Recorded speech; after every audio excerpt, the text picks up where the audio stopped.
Hey, saludos guerreros del metal, soy Alex Oquendo, vocalista de Masacre. Quiero felicitarlos por estar ahí, siguiendo este gran programa que es Musicografía del Metal con mi amigo Juanma.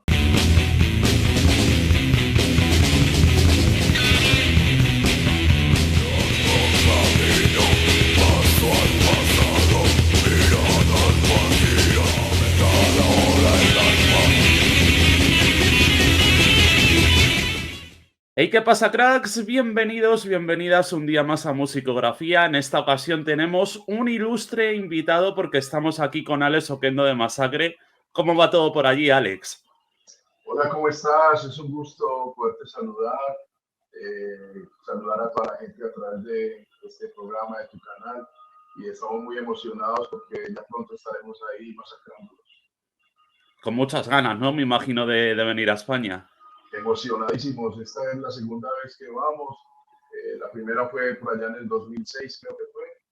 Y muy contentos de llegar directamente a 4 fechas muy especiales ahí en España.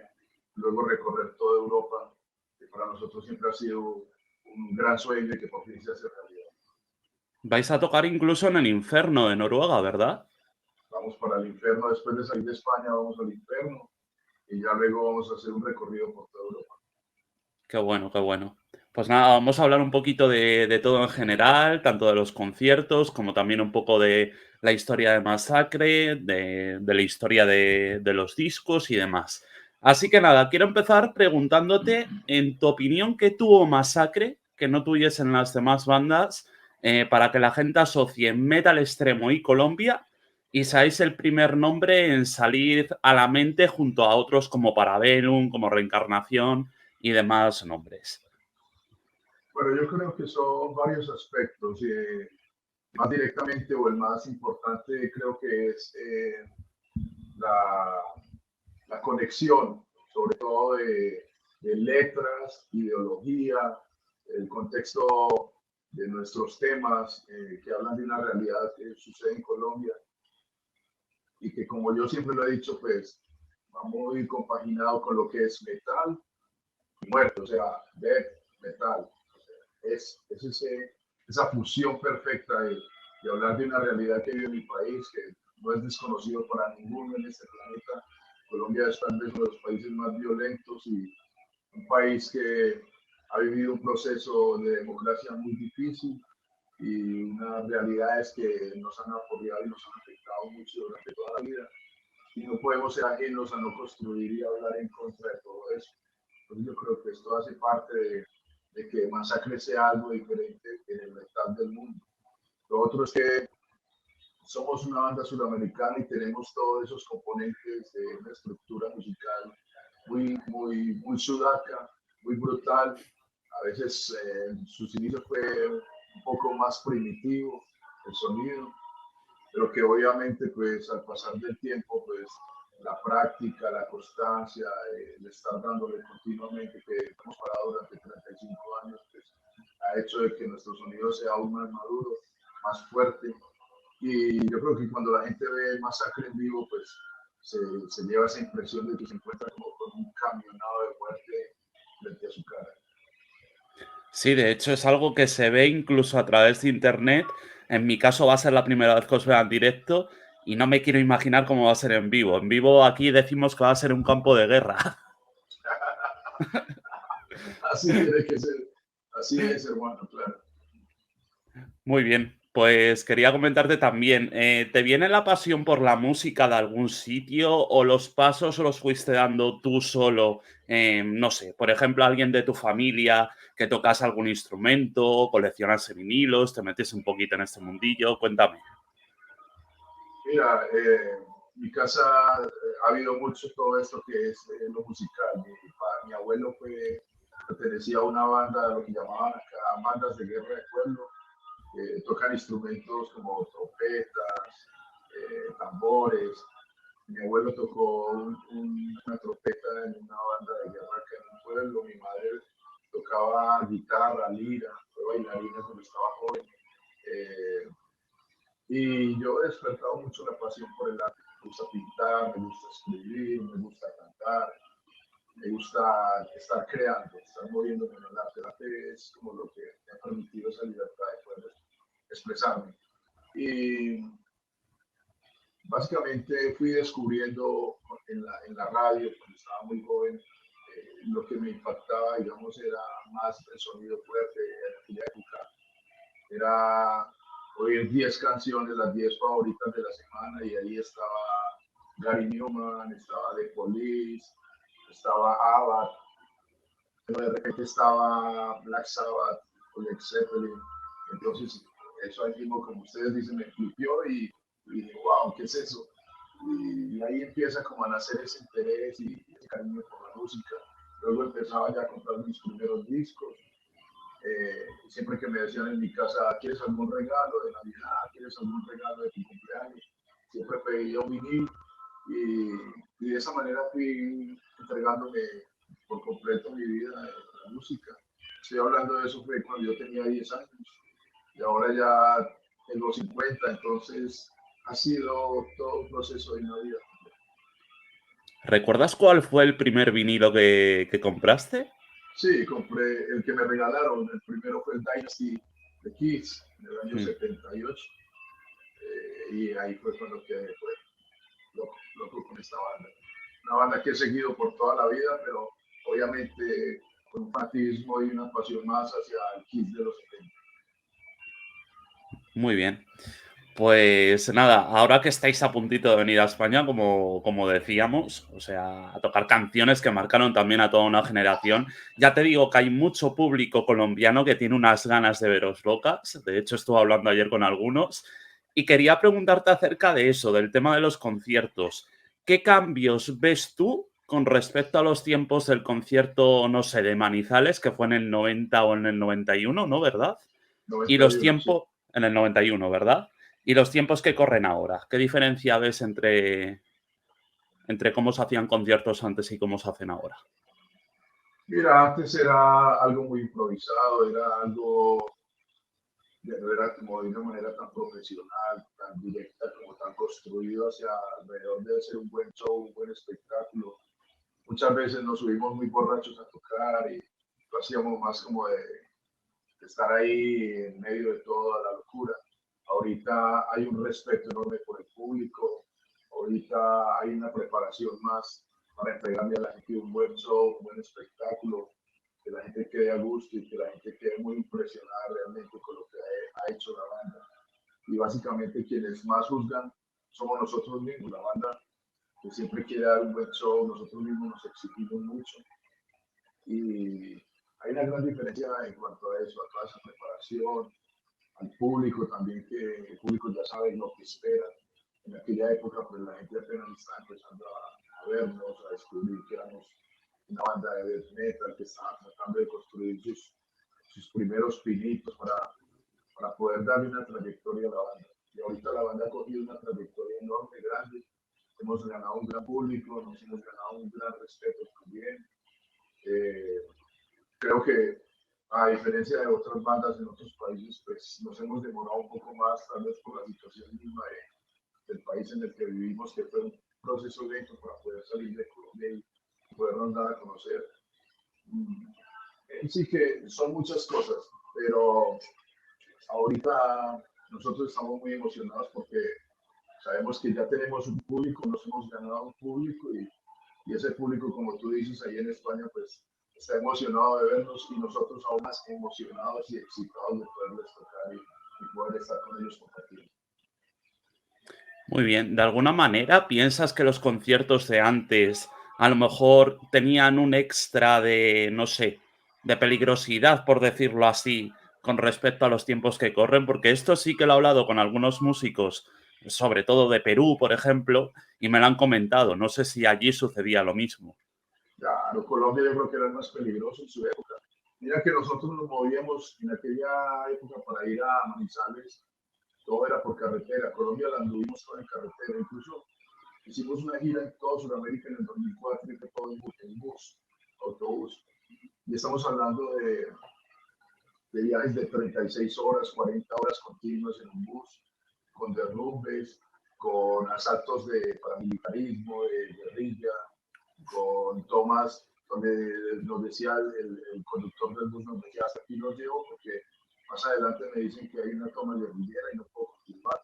Y nosotros sufriendo nomás porque no íbamos a llegar a tiempo al concierto, cuando lo que más estaba peligrando ahí eran nuestras vidas, pero solo nos importaba era llegar a tocar, llegar a tocar. Entonces no teníamos como esa dimensión porque estábamos muy jóvenes, muy locos, muy apasionados, viviendo ese momento así con efervescencia, pero no dimensionábamos siquiera lo que estábamos haciendo. Yo creo que hoy aún me es más difícil poder entender cómo era que salíamos a andar esas carreteras de Colombia, sobre todo cuando pasábamos y veíamos que otro bus igual al de nosotros lo habían quemado y que habían hecho bajar la gente y la habían puesto a caminar por la carretera. Y estamos hablando de carreteras donde no ves en kilómetros siquiera un lugar donde comprar agua o comprar algo para comer. Entonces, si hoy me pongo a pensar en ese ejercicio de volverme y hacerlo, creo que lo pensaría un poco más. En aquella época no lo pensaba, era algo de juventud, de locura, de pasión. Aún sigue siendo mucha pasión, más pasión que locura ahora. Y en esa época yo creo que era más locura también que pasión. Uf, es duro escuchar esas cosas porque, claro, muchas veces lo vemos con una perspectiva diferente con el paso del tiempo de decir, bueno, a lo mejor no era tan peligroso como podemos llegar a pensar, pero es que luego hablas con la gente y sí, verdaderamente era No, algo peligroso.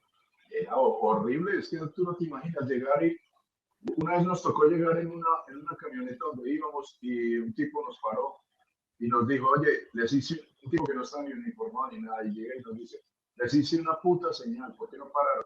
No sé, porque no vamos a pararle a cualquiera. Él dice, es que yo soy quien maneja toda esta zona, y ustedes tienen que parar cuando yo diga que paren. Me dan el favor y me dan dinero, me pagan como un tributo, un impuesto. Y ahí hubo que cada uno de nosotros sacar plata y darle plata al tipo para nosotros poder ir a llegar al concierto.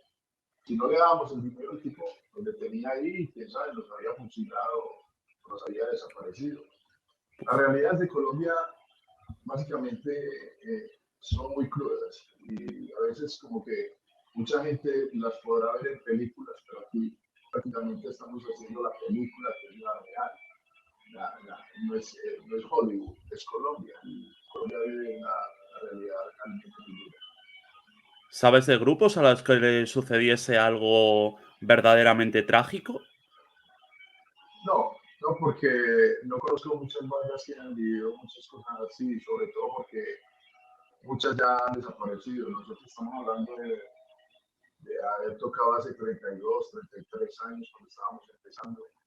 Y realmente contarte que haya bandas de esa época es casi si no las puedes contar en tres dedos. Existe tal vez Reencarnación, que es una banda que viene de esa época, pero es una banda que también se detuvo en el tiempo, una época y luego volvió. Y han habido bandas que vivieron también muchas cosas muy similares a las nuestras. Incluso no solo fue en la carretera cuando íbamos a los conciertos, también dentro de las ciudades cuando nos amenazaban por escuchar este tipo de música, o por llevar el cabello largo, por tener camisas que de pronto podían ofender a cualquier persona, porque eran camisas de veneno que tenía la cabra, o llevar los discos de Parabellum que tenía la Virgen del Carmen en la carátula. Entonces, eran cosas, nosotros vivíamos en contra y en la lucha de imponer lo que nos gustaba, pero ante una sociedad que prácticamente nos estaba cortando todo este día. Claro, Colombia, imperio del terror. Ahí viene todo eso. Y el cáncer de nuestros días, que es esta realidad. Y ya luego todas las canciones como Brutales Masacres, Cortejo Fúnebre, o la violencia, o en el último álbum La Guerra, o Donde habita el mal. Todo eso habla de este país, de Colombia, que realmente amamos, pero que nos duele, porque es una realidad. Claro, ya me imagino. Estos nombres te van a traer, yo creo que bastantes recuerdos. J&B, Necrometal, seguro que te traen muchos recuerdos, ¿verdad? Sí, ¿por qué sabes de eso? Lo leí en un fanzine una vez. Ah, ok, ok. Leí que lo JB, comentabas. JB Limitada fue el primer almacén realmente especializado de metal y de rock, básicamente más, ahí alcancé a ver el metal, solo el black metal de Venom y el Son of Mercy de Slayer, pero básicamente era todo, ver Riot, Raven, Manowar, todas las bandas así muy pioneras de aquella época, 80, 90, y ver los discos, ver que en la vitrina ponían las carátulas y se quedaba uno así como asomado en el vidrio un rato mirándolas porque no teníamos cómo entrar a comprar esa música porque éramos estudiantes, no teníamos bien un ingreso, pero nos quedamos en las vitrinas así puestos mirando y contemplando las carátulas por horas. Y, y bueno, todo eso yo creo que es lo que nos volvió esa pasión, ese romanticismo por esa música, yo creo que es lo que aún hace que perduremos y estemos acá, porque si fue difícil en esa época y no renunciamos, ¿por qué salirnos ahora cuando ya es un poco más fácil? No le veo la lógica.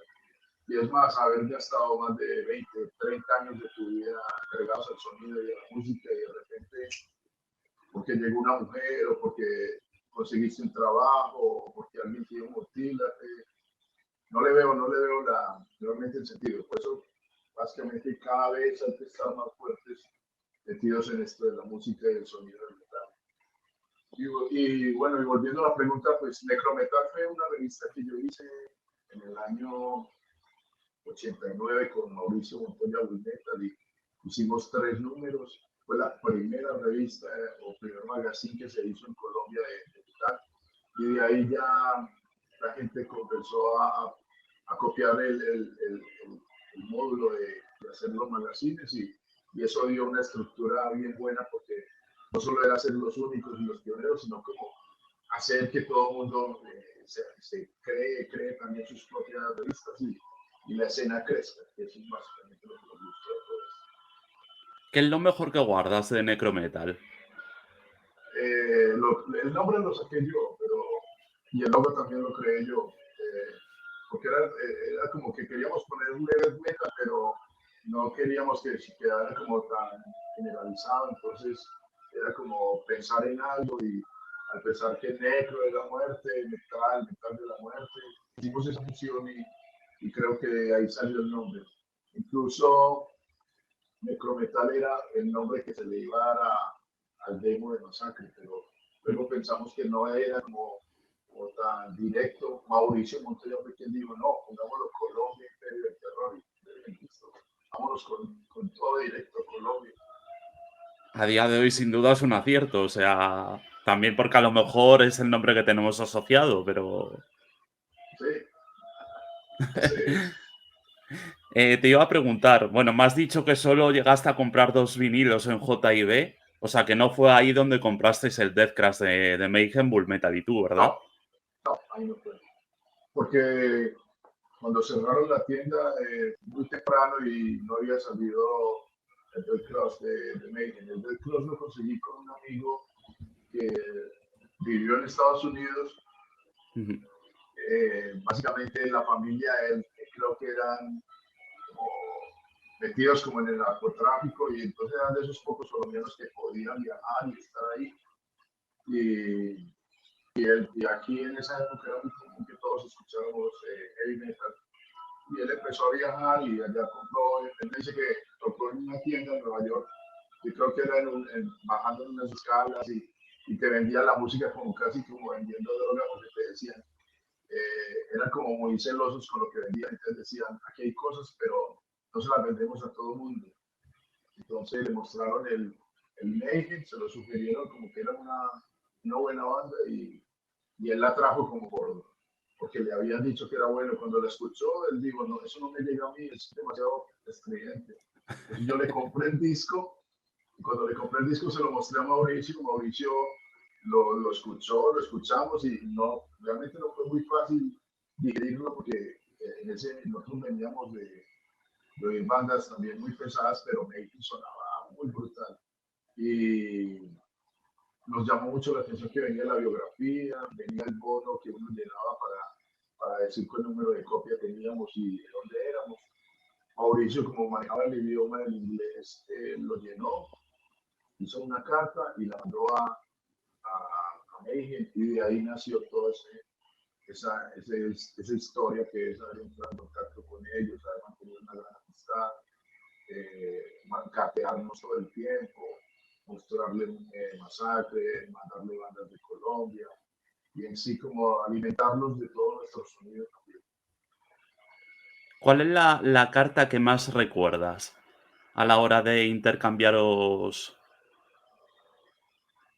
Yo creo que la primera carta, porque Euronymous cuando escribió nos dijo que se sorprendía de saber que Colombia tenía metal. O sea, él decía como, pensé en todos los países del mundo, tal vez no pensé en Colombia porque todo el mundo tenía referenciado a Colombia en el mapa como un país de narcotráfico y de guerra, pero nunca se imaginaban que al tener todos esos conflictos podíamos también tener metal. Y cuando le mandamos las bandas que teníamos y lo que hacíamos, aún quedó más sorprendido. Entonces la carta de respuesta de él fue como muy emocionado, con mucha felicidad y como muy motivado de crear un gran lazo de amistad con nosotros. Tanto así que en ese proceso luego se habló de sacar nuestro primer trabajo a través de Life Silence, que era el sello izquierdo de Mayhem, pero que finalmente no se pudo hacer porque Osmos apareció luego y fue quien primero hizo el prensaje de Requiem. Pero eh, creo que tal vez esa primera carta y creo que la otra carta que nos llamó mucho la atención fue cuando Def se suicidó y cuando entonces nos mandaron los baloncitos, el pedacito de cráneo de Def, todas esas cosas que quedamos como muy sorprendidos de poderlas tener. ¿Cuál fue la primera sensación que tuviste y nada más tener esa carta y decir, ostras, se ha muerto Dead? Bueno, se ha suicidado. Mira, cuando pasó eso yo dije como que era como si el metal hubiese, no sé, pensé que se moría el metal ahí, porque había unas razones en las que exponía él que decía que se estaba defraudado de la escena del metal y que estaba, pues que solo veía como que el metal era una moda y que el metal había muerto, que la gente no tenía esa pasión. Y cuando él se suicida, yo digo, pensé como que en parte puede tener algo de razón, ¿no? Como que lo de él iba más allá de esa pasión, iba más, era algo más enfermizo. ¿No? Cuando yo vi las fotos, que mandó los niños de cuando se dio el tiro y la realeza de todo eso, la crudeza, eh, sentí algo de pánico también, claro. Y yo dije, wow, esta gente está realmente hablando en serio lo que está diciendo, ¿no? Entonces, está muy impactante. ¿Y con Euronymous cómo os enterasteis de su muerte? Euronymous fue más como la noticia que llegó. Incluso había creo que se llamaba el Pagan Cycle, que eran todos los Mayhem, los Datomas, toda esta gente que hubo ahí en Noruega. Y uno de ellos nos escribió y nos contó, como bien narrado todo, de cómo había sido la muerte de Euronymous. Incluso me acuerdo que nos dijo cuántas puñaladas le había metido el hombre, este tipo de Burson a Euronymous. Eh, nos copió algo como un dibujito donde ponía como el número de la puerta, así como un dibujito de la puerta donde fue asesinado Euronymous. Y narraba con mucho detalle todo lo que había sucedido, pero él lo quería exponer como para que iniciáramos una guerra en contra de Bush. Algo así lo vi yo como más, como dividir eso. Sí, se creó un antimovimiento, vaya, Sí, con la cara tachada de Bach y demás. sí. Este tipo como que quería que nosotros fuéramos parte de toda esa propaganda para empezar a difundir que Burson era realmente solo un matón y no realmente alguien que estuviese interesado en la música. Bueno, hemos hablado un poco de la escena noruega y tal. Yo sé que a lo mejor estás cansado de hablar del tema, pero te quería comentar, ¿el mejor recuerdo que guardas con Bull Metal cuál es? Pero esa pregunta no me la habían hecho, ¿verdad? ¿No? No, no, no. Yo viví muchas cosas con Bulneta. Mira, con Bulneta nos conocimos cuando yo tenía 12, 13 años. Eh, y tengo un recuerdo básicamente muy grande. El primer día que nos vimos, nos encontramos. Él me dijo, yo tengo algunas cosas de Kiss, si quieres mañana las traigo y las ves. Y cuando yo vi eso, yo nunca había visto tantas cosas de Kiss. Veía lo que salía en un periódico, había una revista que se llamaba, creo que Selecciones, que creo que era española también, y ahí salió alguna vez algo de Kiss, pero era muy poco, muy limitado lo que teníamos acceso. Es más, cuando llegó el Kiss Dynasty, que es lo primero que yo tuve, eh, no les veíamos la ropa, entonces solo salían las caras. Y yo empecé como a dibujarlos y a imaginarme cómo sería la ropa de ellos. Pero cuando ya World Metal me mostró, Mauricio me mostró las imágenes ya de cuerpo entero, de todo eso, para mí fue como que, wow, me elevó y ahí me empecé a pintarlos con la ropa, en las posiciones, tocando. Yo creo que es un recuerdo que mantengo ahí porque ya empezó en ese momento nació una gran amistad. Eh, una amistad que perduró por mucho tiempo, pero que luego por muchas cosas se acabó y luego pues ya haberme enterado luego de la muerte de él, a mí realmente me afectó mucho porque a pesar de que no estaba en contacto con él y ya no éramos amigos, pero tampoco lo consideraba como para tenerlo, verlo muerto, ¿no? Entonces sí fue algo que me afectó mucho. Como neta tengo infinidades de buenos recuerdos y viví cosas muy grandes y yo creo que muchas cosas que hemos vivido tan buenas es gracias a todo lo que él hizo por nosotros. ¿En algún concierto, algún recuerdo que guardes especialmente estando con él en el escenario? Muchos, él siempre era,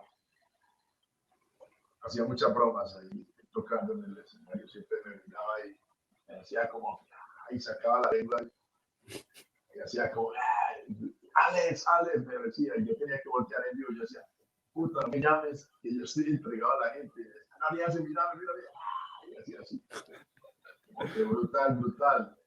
Eh, él tenía muchas reacciones así, él se emocionaba mucho de que la gente, o sea, a él la gente le hacía como que su ego o su carisma creciera mucho. Y él se alimentaba mucho de eso, se llenaba mucho de eso. Porque en el fondo era una persona muy sola, era una persona que no tenía muchos amigos, tenía a veces un gran complejo porque era muy gordo. Entonces, a muchos de nosotros pues solo nos interesaba la amistad de él y no nos interesaba si era gordo, si era mucho más mayor que nosotros. Y siempre estábamos con él por eso, por esa amistad, por el cariño que nos teníamos. Muy bien. Pues hablando de Bull Metal, siempre hacemos aquí pues unas preguntas de la comunidad. Siempre ponemos en la pestaña de comunidad que vamos a entrevistar a alguien. Y en este caso pues te han dejado unas cuantas preguntas, pero vamos a seleccionar algunas de ellas, ¿vale? Ok, Y te quería claro. preguntar, bueno, Ibagen Metal Records nos pregunta que ¿por qué no tocáis una flor sobre mi tumba en directo? Y a su vez también nos pregunta por cuál ha sido la experiencia más densa al grabar un disco de Masacre y cómo salió Bull Metal de la banda. Ajá, muy buenas preguntas, ¿no? Bueno, mira, Una flor sobre mi tumba es un tema, para mí es de los temas más grandes que hemos compuesto.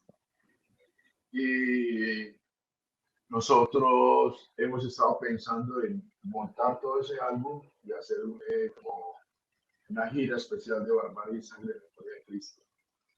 Es algo que tenemos en mente y que lo queremos hacer como con Barbarie porque es un disco muy especial, es algo muy diferente dentro de todo lo que se ha compuesto por Masacre. Pero entonces sí, pronto vamos a estar tocando no solo ese, sino todos los temas de ahí de ese álbum. Porque de ese álbum tocamos ese Imperio del Terror, que lo vamos a tocar ahí en Europa. Y bueno, la otra pregunta era, había sido el momento más difícil de... Más denso a la hora de grabar un disco de Masacre.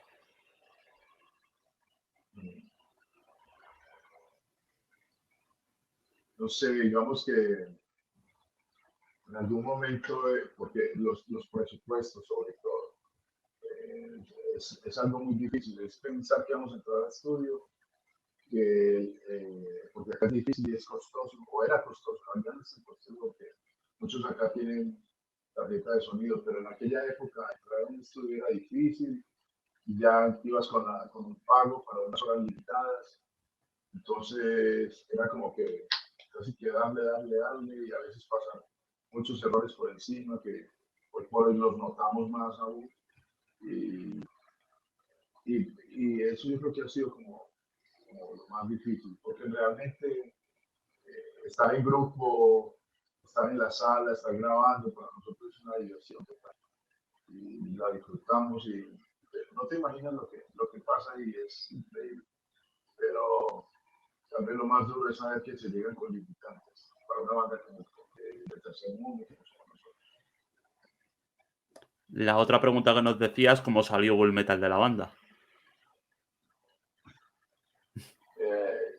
Salió por problemas en los cuales a veces no me gusta mucho como hablar de eso porque es más como cuando te preguntan qué pasó en tu relación o qué pasa en tu familia.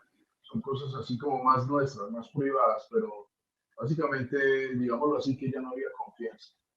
No nos sentíamos que estábamos trabajando con una persona a la cual podíamos entregar toda nuestra confianza. Tanto así que él fue el que firmó los contratos de Osmos. Él era quien hablaba todo por la banda, pero realmente luego vimos que no podíamos confiar en él.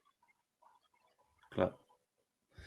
Vale, la siguiente pregunta nos la hace JK Metal 1974 y te pide que nombres 3 bandas de death metal sudamericano que no sean conocidas en Europa, pero que no tengan nada que envidiar a americanas o europeas. Bueno, pero que no sean conocidos en Europa. Ahorita casi todas las conocen, no sé. Hay muchas Sí. bandas muy buenas ahora. Hay una banda que se llama Morbid Perversion de Brasil, que es brutal y a la cual le hice hace poco una grabación de unos coros para su primer álbum. Y es una banda que les recomiendo totalmente. Eh, no sé, hay una banda de Ecuador, Ente, no sé si Ujú. la conocen, Sí. es increíble, son muy buenos. Músicos, composición, la grabación, todo es excelente, son muy buenos. Eh, en Chile hay unas muy buenas, pero a mencionarte algo. Yo me inclino más como por lo viejo sobre todo, digamos que respeto mucho las bandas como Atomic Aggression, por decir algo. Es una banda Ujú. con la cual tuvimos la oportunidad por primera vez de tocar en Estados Unidos, en Houston, el año pasado en un festival. Y es una banda que se mantiene, porque eso es lo que más admiro yo, no que las bandas estén ahí, se vayan, vuelvan, sino que se mantengan. Y esta banda es una banda que se ha mantenido por mucho tiempo. Y es una banda que creo que todavía no ha ido a girar a Europa, y que muchos tal vez ahí no la conocen, alguna vez la referenciaron, la escucharon, pero no tuvieron más noticias de ellos y es una banda que vale la pena ponerle el oído, que se llama Atomic Aggression. Y acá en Colombia hay otras muy buenas, por ejemplo hay una que se llama Death Cult, Culto a la Muerte, que es una banda muy brutal. Hay otra que se llama eh, Bloodshed, de la ciudad de Cali, son brutales. Hay otra que lleva una vida eterna tocando, se llama Nameless, son increíbles, los recomiendo. Eh, hay otra que está girando mucho, que es de Black Metal, que se llama Tuxur, Sí. es muy buena, muy brutal. Está otra que se llama Liturgia. y acá de Colombia. Hay una infinidad de bandas. Les hablo más que todo de eso, bandas colombianas, porque tengo que hacer de alguna manera que el metal de nuestro país crezca y salga un poco más. Además que sobre todo algo que a mí me llama particularmente la atención mucho siempre es que como que no se explora mucho la escena latinoamericana, al menos desde aquí. Es algo que me he fijado mucho porque la gente no habla demasiado de ello. Pero sin embargo es que hay unas bandas que son increíbles y como decía, Chile está dando muchísimas bandas constantemente que merecen la pena y Colombia igual y un montón de países.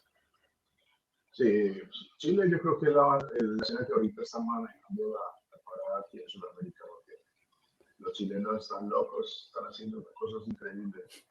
Eh, Hay una banda que se llama Communion de Chile, que es increíble también. Hay muchas bandas ahora que están haciendo un sonido brutal. Muy bien.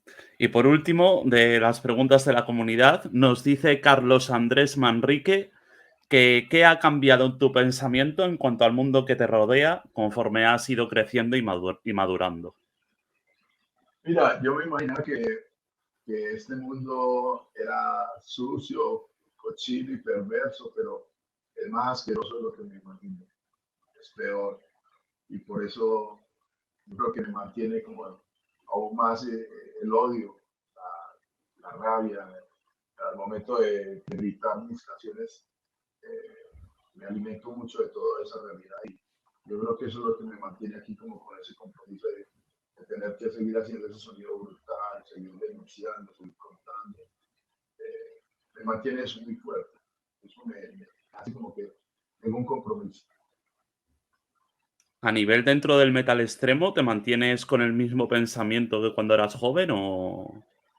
No, creo que ha cambiado en cuanto a que ahora lo veo más real, lo veo más, o sea, tal vez en esa época era más rebelde y quería ir en contravía de muchas cosas, pero digamos que en esa época ponernos una cruz al revés era como que, puta iglesia y tal, y ya, y gobierno de mierda y no más.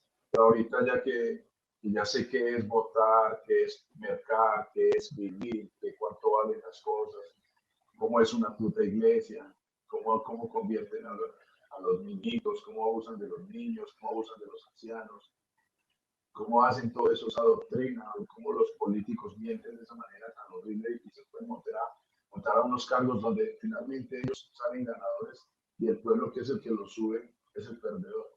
O sea, ya cuando entiendo todo eso ahora, cuando soy un adulto, ahora más odio tengo por ese tipo de sistemas. En esa época, como te digo, era rebeldía, ahorita es una realidad. Más aún cómo está el mundo, claro. Claro, más aún ahora.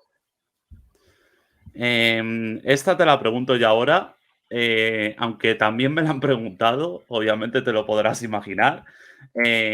¿Podemos esperar un nuevo disco de Masacre próximamente? Y si es así, Claro, ¿qué nos puedes contar? mira, ahorita estamos componiendo un material nuevo. Ya tenemos como 4 canciones que estamos estructurando. Queremos también hacer, y eso es lo que ya nos comprometimos las dos bandas, es un split con Morbosidad y Masacre. No sé si, me imagino que la gente ya conoce Morbosidad, que es una gran banda. Un amigo que quiero mucho y respeto mucho, porque también es uno de esos viejos guerreros del metal latinoamericano, que es Tomás. Y con él hemos quedado en ese compromiso de sacar un split. Entonces estamos haciendo 2 canciones para ese split y aparte estamos haciendo ya lo que será un nuevo trabajo para Masacre. ¿Todo va a llevar la misma línea que La acostumbráis a misma hacer? línea, lo único que hemos cambiado ahora y es que ya no vamos a hacer temas en inglés, sino todo en español. Ah, hombre, es el origen, ¿no? Al fin y al cabo de Sí, Masacre. habíamos hecho en los 2 últimos álbumes, en el penúltimo habíamos hecho todo un álbum en inglés, que creo que es este que tengo acá atrás, que es Total Death. Este. Sí.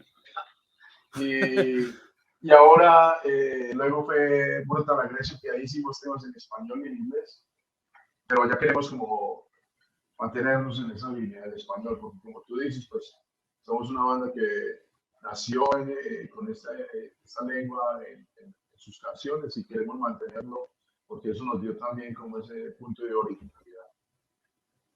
Muy bien. ¿Eres de los que piensa, porque esto mucha gente lo llega a pensar, eres de los que piensa que hay que cantar en el idioma de donde eres?